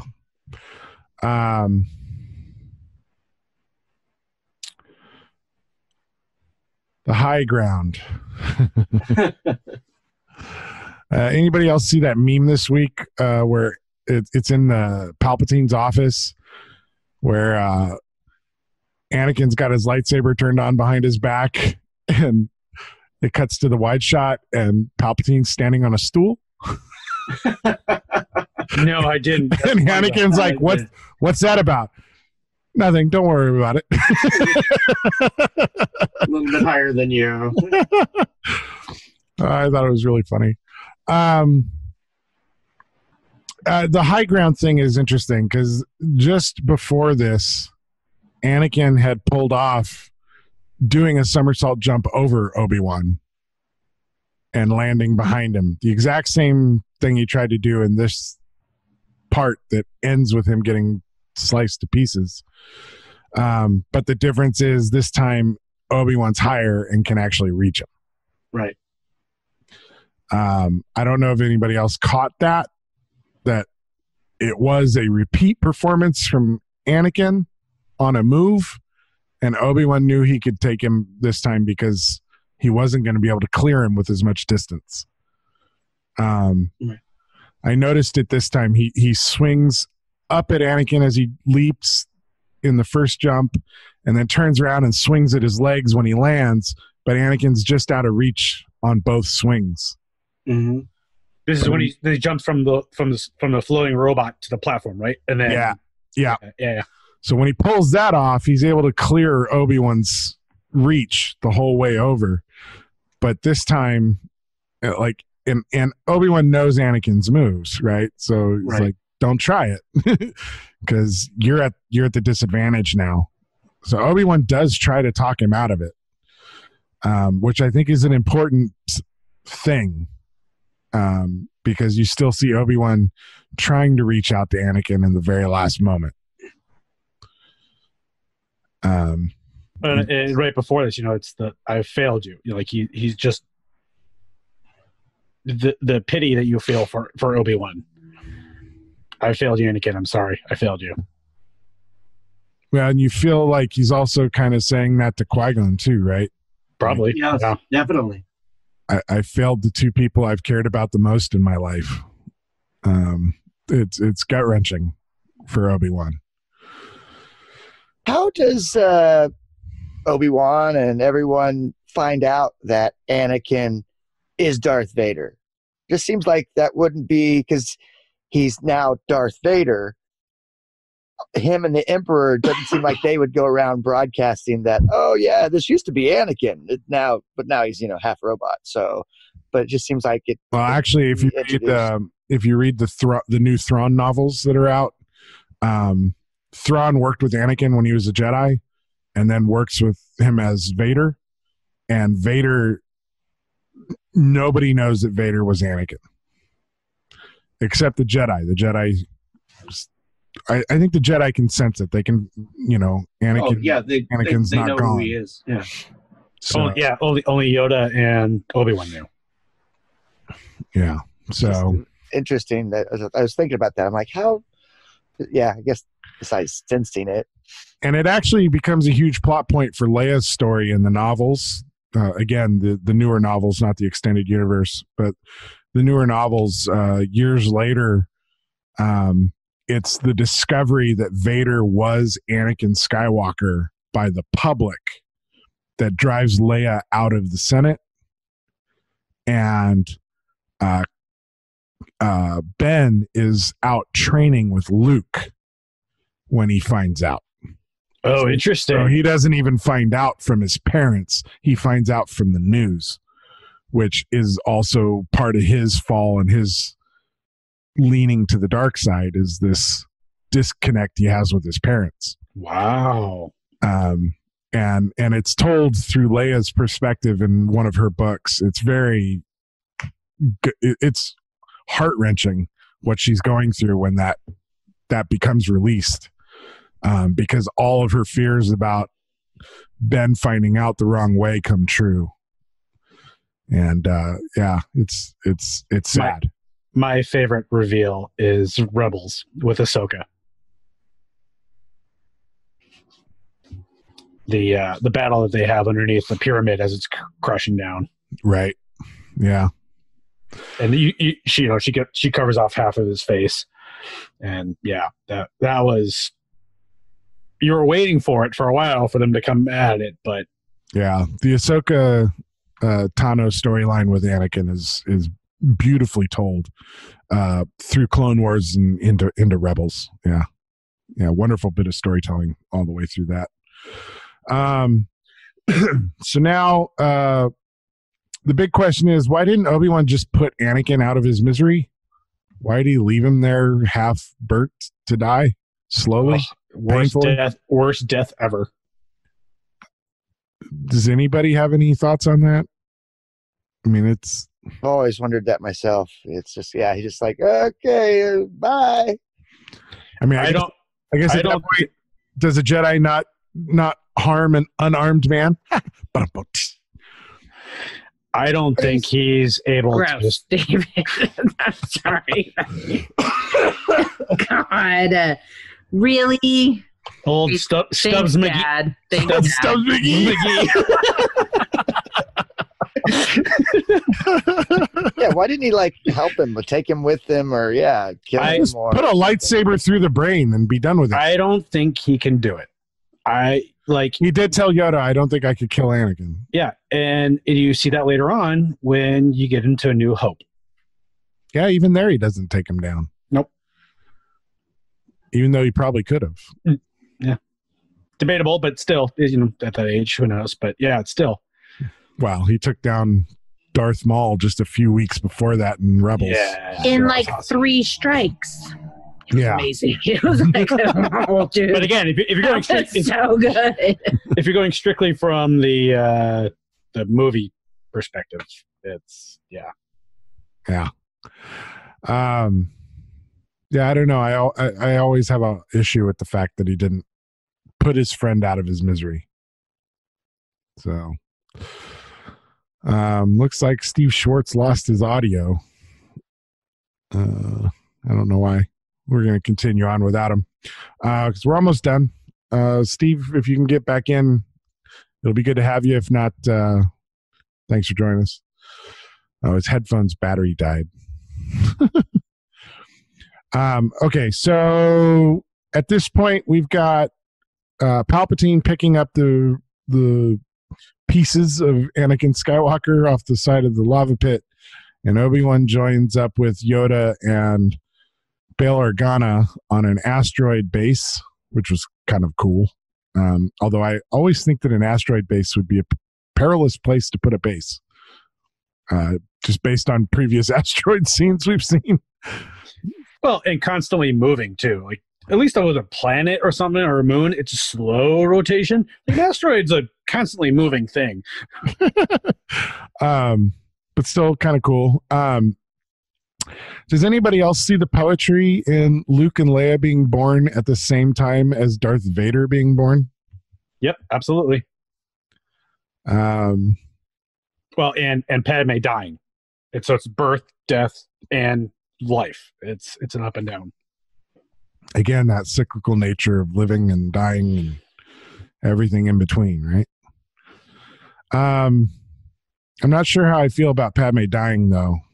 The whole she's lost the will to live thing drives me nuts. Again, I think that's Palpatine. I think Palpatine was using dark forces at that moment, you know, because of the dreams kind of deal. He already had like the connection there. I think Palpatine had something to do with it. It's possible. I'm with you. I never understood why she dies. That's the only explanation. I mean, could it just be complications? Of course, the interesting thing too is Palpatine tells Vader immediately that he killed Padme. Yeah, the ultimate. Yeah, here's the ultimate little last dig, the last straw, saying she died because of you. Well, the droids don't say complications. The droids say she's losing the will to live. Yeah, it's like we can't explain it. Like it's So part of me wants to lean on the idea that it was the Emperor who was crushing her force. Or Anakin's strong bond with her, and he's actually sucking the life out of her so he can live. Oh, that's an interesting idea. That's possible. Thought about that. That's a good one. Yeah, I haven't thought of that one. Huh. Interesting. So Palpatine actually kills her, and he says to Anakin, "You did it." Okay, that's plausible. Yeah. And anybody else catch that Padme says there's still good in him? I can feel it. It's the exact same thing Luke says later. Yeah. I like to feel like she implanted that into Luke's psyche as kind of a last force effort in her life to instill that in one of her children.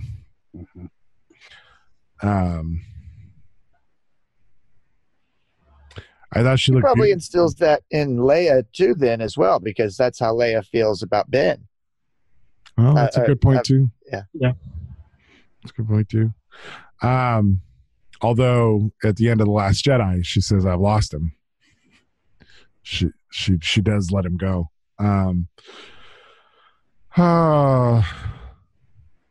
Yeah, I don't know. I don't like Padme dying there.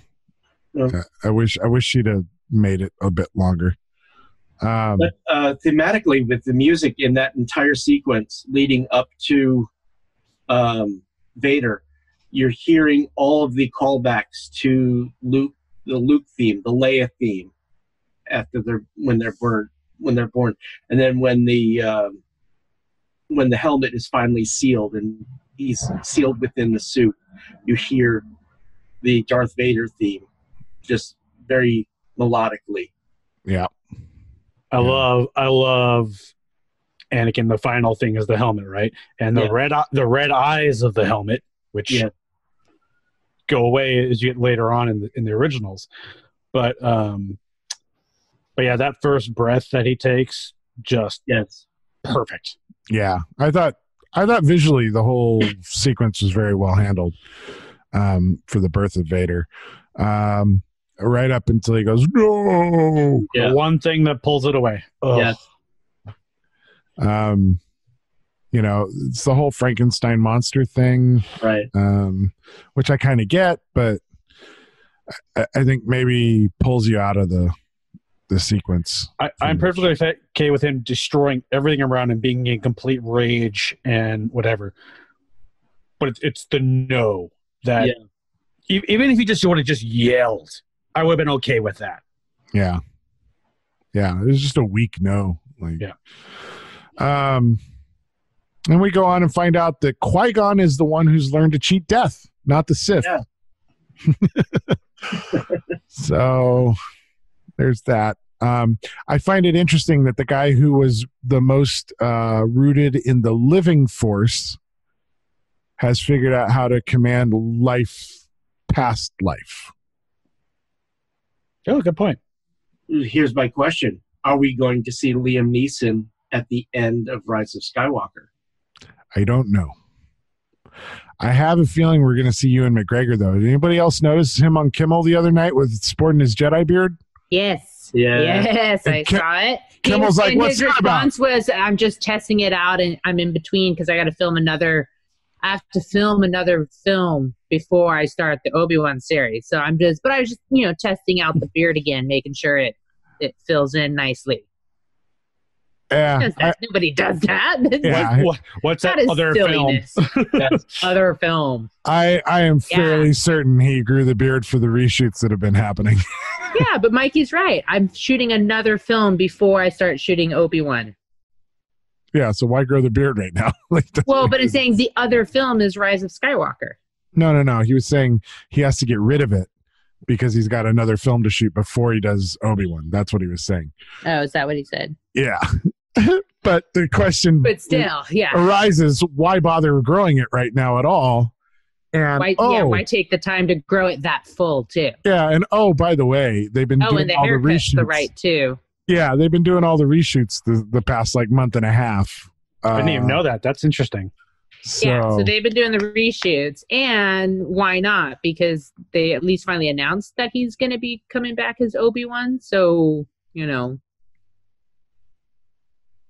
Yeah, I mean, did he even have the beard during... Nope. During the announcement a month ago. During the announcement, he didn't have a beard 2 months ago? in May. It was May, right? Yep. D23. Yeah. Yeah, so... Oh, it was D23, so it was August. It wasn't Star Wars Celebration. It was D23. He didn't have the beard then. September, October. So 2 months ago, he didn't have the beard. So, And that man has proven he knows how to lie. 4 years he's been keeping it secret. So I don't think anybody can believe him anymore when it comes to this stuff. Yeah. We also get the Emperor and Vader on the bridge of Destroyer overlooking the Death Star construction. With Tarkin. Boy, that thing's going up pretty fast. Yeah. Yeah. Real quick. And I want to point out, Tarkin here is nowhere near as good as Rogue One Tarkin. No. Go ahead, T. Quick question. We were talking about Obi-Wan showing up as a Force ghost, right? What about Anakin? That's been a rumor for a little bit too, because he's been popping up all over the place lately. Well, he's been hanging out with Ian McDiarmid for months. The two of them been showing up together at places for months. Well, they did that panel together, and they finally brought him out. That was Star Wars Celebration, so they finally brought him out in May, and he got a huge welcoming, which I know he was very nervous about because he got shit on a lot when these movies came out. And Ian talked very highly of him and stuff like that. But ever since then, now all of a sudden you see Hayden Christensen everywhere. Well, Galaxy's Edge. He was just at Galaxy's Edge last weekend. Yeah. He's building a lightsaber with his daughter. It's like, come on. Like, how do you stay away from Orlando? It was here in LA. Yeah. How do you stay away from the Star Wars verse for so long? And now you pop up, and now you're everywhere. He's got to be in there somewhere too. I mean, definitely in the rumor mill. Yeah, it's definitely in the rumor mill. If the rumor mill's to be believed, it's going to be a very Harry Potter ending. Yeah. But we won't get into any of that really, because Teresa doesn't like getting into the rumors and stuff too much. But yeah, I would like to see both of them in the final movie. I think it would be nice poetry to end everything, to have them come back, even as Force ghosts. Alderaan.